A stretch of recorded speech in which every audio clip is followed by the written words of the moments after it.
Next, we're going to talk about language. So we spent a lot of time discussing the different concepts and how we build those concepts, take in those experiences. And those concepts are important for understanding for cognitive psychology because we want to understand not only the topics we're thinking about, but how we come to think about those topics. And so language is very important. They're the basic unit through which we gain that knowledge. By discussing, maybe teaching a toddler different shapes, right? You're conveying that information to give them something to work with in terms of their schema regarding shapes. Language is so critical to how we develop and process information, how we take it in. And I just want you to use that cognitive effort to understand yourself and how you interact with your world, especially when it comes to our biases and stereotypes about others. And we're going to talk about this more in social psychology, but I felt like it was really pertinent right now. But anyway, back to language. So the learning unit. Basically what you need to know is it's going to be a communication system that involves using words and systematic rules to organize those words to transmit information from one individual to another, right? We know what our English language speech is. We have an idea of basic units of measure. That's why me talking right now, you're able to understand me because you've gone through and learned so much about language because you are just so dang intelligent and hardworking that you've worked your butt off all your life to understand that. And remember, different languages are going to have different meanings and phrases and terms for different concepts, so we have to question if those different languages affect someone's perception, okay? And we'll get to that in a second. You don't have to know all these components for our exam, but I'm putting them out there because I want you to see how minute even the little details of language are. And think about every word that you've ever said or written, right? We have rules of our language. In order for you to convey what you are trying to think, you're engaging in complex thought. You're trying to tell me what you are thinking when you write a paper. And right now, I'm trying to gather my thoughts to convey this material in a way that's presentable and relatable. So that's the importance of language. It helps us to build up our knowledge stores. This is just a little fun tidbit from Preview for Developmental Psychology. But you see that language will progress in different kind of stages depending on our age. You learn so much language in the first 12 years of your life, particularly in the first 0 to 5 years. Your brain is going through so much development, and it's kind of like if you don't use it, you lose it kind of thing with our different cognitive structures. So you want to engage young children as much as you possibly can. And through language preferably. That's why we have a lot of American Medical Association has a lot of stipulations concerning screen time and TV. But that's a conversation for another day. Skinner, just to relate language to some other branches of psychology, Skinner, as a part of behaviorism, remember, he didn't care too much about the cognitive component, what we thought. He was more concerned about how do we reinforce language development. So when a baby goes at you and you go, yay, good job, you clap and you smile, that's reinforcement for the child. And so Skinner believed that through reinforcement and shaping, we were able to kind of change how children develop language. That is think about how complicated a process is to help children develop language. I have a toddler right now, and oh my goodness, it is difficult, right? But we gradually build those steps to help them acquire all this language and information, and they just kind of soak it up like sponges. Anyway, thought that was a cool little tangent. But we think about language, and I pose the question to you, think about why some jokes other people may think are inappropriate, right? Why you think those are funny. Well, that's kind of what we're looking at in this section, language and thought. Can language shape the way we think about things? So Sapir and Whorf kind of proposed this hypothesis back in 1941, a long time ago. It was looking at, does the language we use shape our thoughts? Or do our thoughts shape our choice of language? Now, they didn't have the best hypothesis. This is more like Freud. They had a good idea, just not the best execution. But it was so inspiring for so much cognitive research that we're still looking at this question today. And so I've included some interesting studies, including Boroditsky's study that's mentioned in your text about Mandarin Chinese versus English speakers. And it's just talking about those differences in language, because culture and language are going to affect our psychology. And we're going to learn more about this. But habits in language can encourage habits in thought, and that's what we're looking at here. I highly suggest you read the abstract, at least if you don't want to read the article. The abstract gives you the basics of what they're looking at, why they chose to examine that, and what results they got. So I highly recommend just reading the abstract of that study. And then also there was a Berlin and Case color study. This is really interesting. Basically, they wanted to see if language affected perceptual phenomenon. So basically, they went to a group of people that didn't have a word for different colors. Like we have red, orange, yellow, blue, green, violet, right? Well, they wanted to go to a group that only had words such as dark or light, that didn't really have words for color. They wanted to see if people within that group could identify a color such as orange, even if they didn't have a word for it. So could not having a word for it affect how you perceive that color? Would they still see orange? Well, despite the fact that it was really interesting, they did not find anything to support their hypothesis. These groups still perceived the color, despite not having words for it. Spoiler alert. And then there's also the case of Jeannie Wiley, which just emphasizes the importance of language and thought. If y'all have taken sociology before, I think Ashley Howard shows this video sometimes. It's a great informative piece. It's a case study into language. And unfortunately for Jeannie Wiley, she endured so much childhood trauma. She was tied to like a little chair type toilet thing for the first 12 years of her life in a dark room. And the only human interaction she had was when her parents fed her. They didn't even talk to her. And so this young girl had no language development for an engagement for 12 years of her life. So that can result in a lot of issues, like cognitive issues. And we see that play out in her life because when cognitive psychologists came in to study her, despite their best efforts, she wasn't able to process information past the level of like a 2 to 3 year old toddler.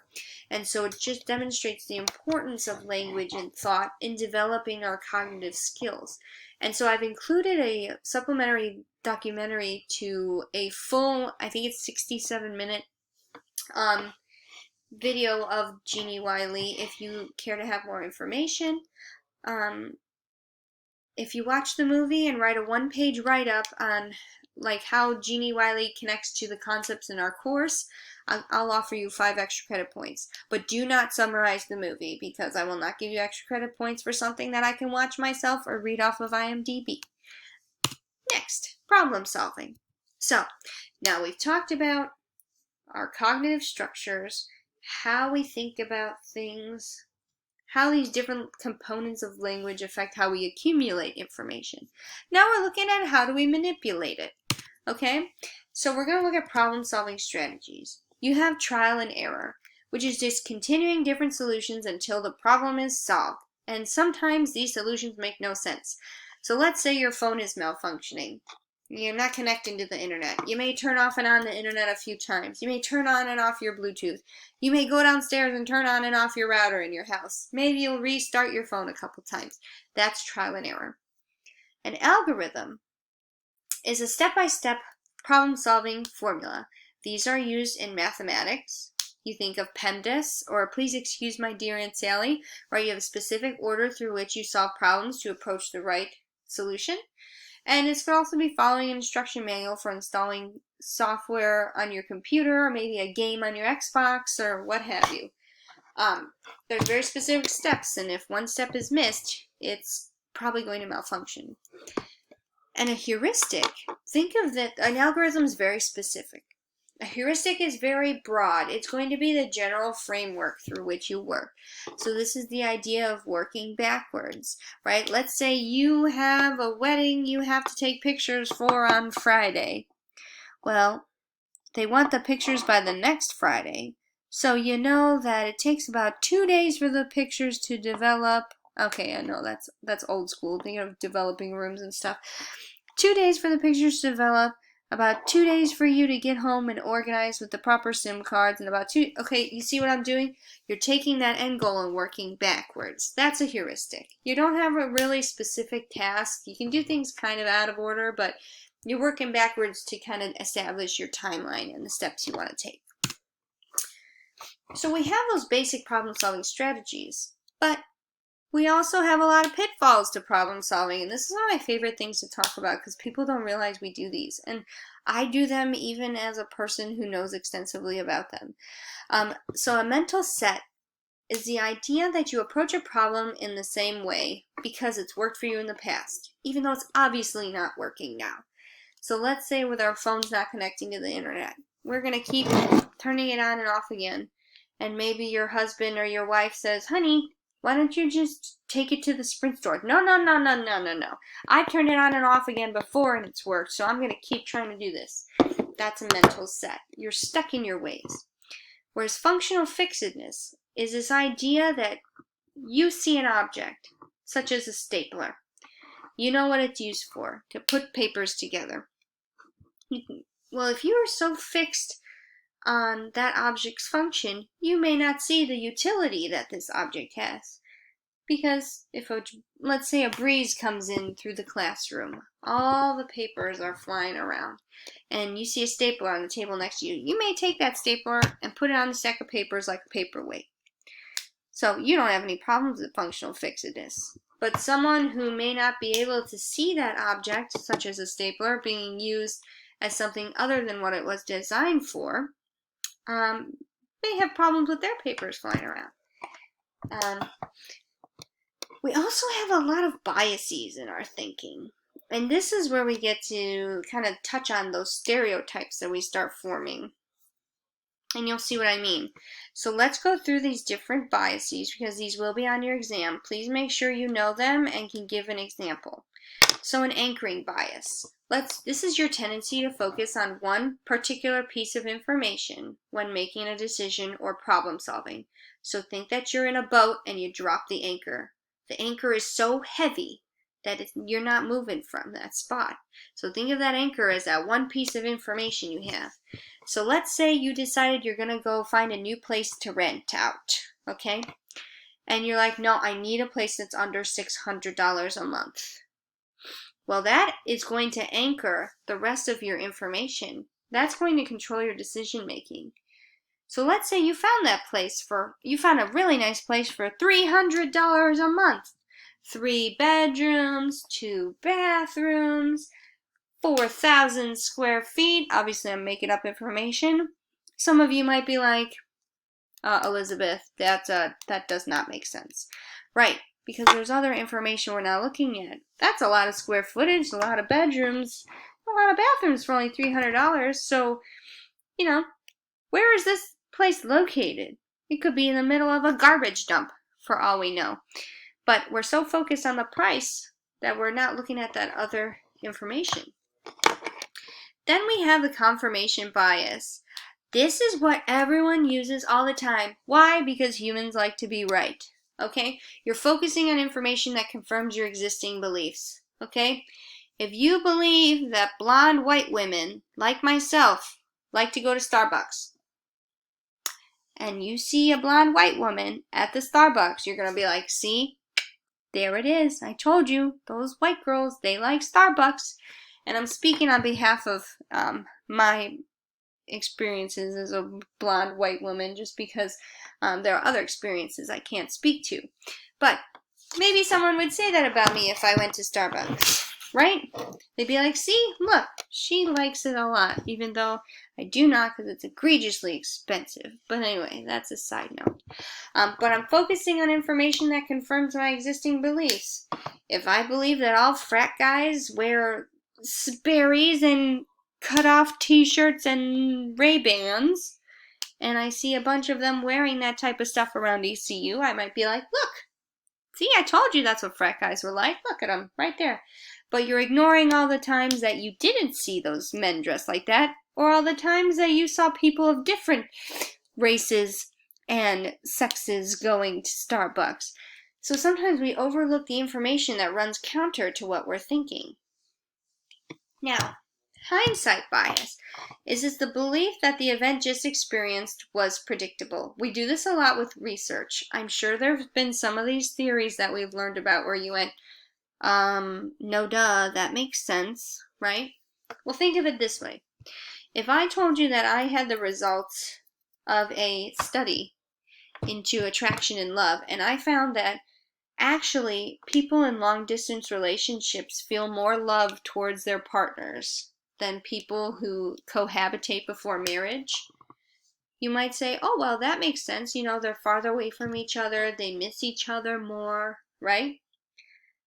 But if I told you the opposite, if I said, well, actually, people who cohabitate or live together before they're married demonstrate more love and affection than people who participate in long-distance relationships, you might also say, oh, that makes sense because they're living together. They want to be with each other. They're with each other all the time. That builds love, right? That's this idea of hindsight bias. I literally just gave you two made-up studies, right, with opposite results, and they could both make sense depending on how we rationalized hearing them. That's the hindsight bias, or the I knew it all along phenomenon. Then you also have a representative bias. This is the unintentional stereotyping of someone or something. Basically, you think that person is representative of all people within that group. So let's say you see a sorority girl. What do you think of? Maybe the TikToks where they're cheering really loudly and they're clapping and doing the chants and they're all blonde and wearing the same big t-shirt under the little shorts, so it looks like they're not wearing pants, right? Because that's what that's what I had last semester. That's what the students told me their stereotypes of sorority girls were, right? They're using, and I said, where did you get that stereotype from? And one of them said, oh, my cousin dresses exactly like that and does all that stuff. So, and then I saw they all dress like that. That student's cousin acted as a representative for that stereotype of people.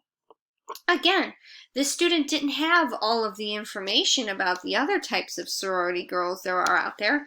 They only looked at their cousin and said, well, she's a sorority girl and she dresses like this, so she must be what all of them are like. And that's a problem with thinking, that's a pitfall because we're not taking in all the information. And despite the fact that there are a lot of people around here who are not in sororities who like to wear the big t-shirt, little short trend, which, it's a fashion choice. And then there's the availability bias. So, did you know that it is actually more likely that you will get into a car accident than an airplane or helicopter crash? But people are more scared of helicopters and plane crashes. Why? Based on the availability bias, it's because we have access to that information more readily.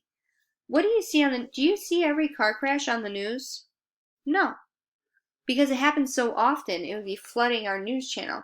But we see a lot of small plane crashes and helicopter crashes on the news because they don't happen statistically very as often. And so they're newsworthy. But because they are on the news, that information is made available to us. It makes it seem more likely to happen than it is. So it's just sometimes we think that our decisions are going to be based on what information is available to us. And that information is not always going to be reliable. I'm going to stop here for part 3.